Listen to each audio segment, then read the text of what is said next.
मेरा नाम विराज है। मैं जयपुर से हूँ। बिना वक्त गंवाए मैं अपनी कहानी पर आता हूँ।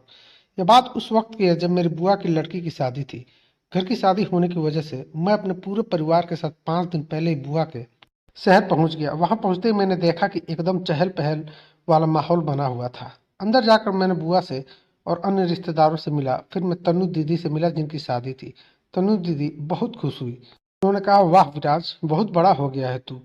मैंने कहा, आप भी तो बड़ी हो गई हो और आपकी तो शादी भी होने वाली है। इतने में दीदी के फोन पर एक कॉल आया। दीदी ने फोन उठाकर कहा, अरे यार, कहाँ है तू? बाहर क्यों खड़ी है? अंदर आ जा मेरे रूम में। और कुछ ही देर में कमरे में दीदी की सहेली की एंट्री हुई। मैं तो उसे देखता ही रह गया। उसकी उम्र लगभग 20-21 साल होगी। दीदी ने कहा, आ जा नीतू, कहाँ थी इतनी देर? नीतू ने कहा, अरे यार, घर पर कोई काम था। दीदी ने कहा, अच्छा ठीक है, मेरा भाई विराज से मिल। नीतू ने कहा, हेलो। मैंने कहा, हेलो नीतू। दीदी ने कहा, ये मेरी बेस्ट फ्रेंड है। मैंने कहा, ये मेरी भी फ्रेंड है। दीदी और नीतू चौंक गए। दीदी ने कहा, क्या मतलब? मैंने कहा, आपकी फ्रेंड है तो मेरी भी फ्रेंड हुई ना। इस पर नीतू दीदी को देखकर मुस्कुराने लगी। ने कहा, बदमाश। नीतू ने कहा, अच्छा मैं चलती हूँ, मम्मी को मेरी ज़रूरत है।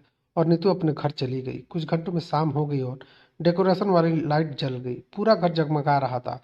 घर पर स्पीकर में गाने बज रहे थे। मैं तनु दीदी को ढूंढ रहा था, तभी छत से आवाज आई, तनु यहाँ आए, ऊपर छत पर। वो आवाज नीतू की थी। मैं उसे देखकर खुश हुआ और दौड़कर ऊपर गया। ऊपर दीदी और नीतू ही थे। दीदी ने कहा, अरे आप विराज, तुझे ही याद कर रही थी मैं। मैंने कहा, क्यों? दीदी ने कहा, नीतू को घर छोड़ के आना है। मैंने कहा, मैं तो इनका घर जानता ही नहीं। दीदी ने कहा, ये बता देगी रास्ता, ज्यादा दूर नहीं है। ये ले स्कूटी की चाबी और जल्दी जा। मैं नीतू को घर छोड़ने चला गया। नीतू ने घर पहुंचते ही कहा, यहाँ रोक दो, और वो स्कूटी से उतरकर अंदर जाने लगी। मैंने कहा, कल कितने बजे आओगी? नीतू ने मुस्कुरा कर कहा, तो मेरे बिना दिल नहीं लगता क्या? मैंने कहा, पता नहीं। और मैं उसे बाय कहकर घर लौट आया। अगले दिन महिला संगीत था, इसलिए डीजे बुलवाया गया। शाम 7 बजे डीजे शुरू हुआ। सब लोग डांस कर रहे थे, लेकिन मैं तो बस नीतू का इंतजार कर रहा था। लगभग 1 घंटा हो चुका था। मैं कुर्सी पर मुंह लटका के बैठा था। तभी मेरे कानों में आवाज आई, हेलो जी। मैं पहचान गया कि वो नीतू ही है। मैं पीछे मुड़ा और कहा, 1 घंटे से इंतजार कर रहा हूँ तुम्हारा।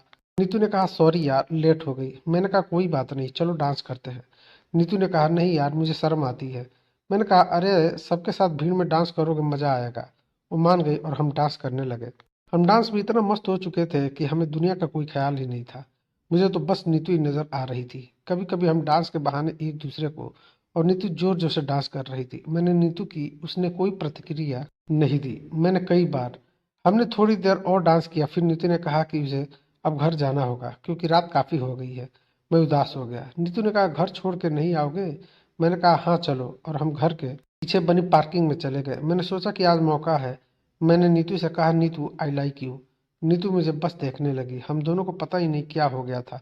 और देखते ही देखते हम दोनों, नीतू ने कहा, कोई देख लेगा, ऊपर चलते हैं। उसकी बात सुनकर मैं पागल हो गया। मैंने अपने आप को संभाला और फिर हम ऊपर चले गए। फिर मैंने उस सब के बाद उसके घर उसको छोड़ दिया। फिर तनु दीदी की शादी वाली रात को, उसके बाद मैं अपने शहर आ गया और अब तक नीतू से मेरी कोई बात नहीं हुई है।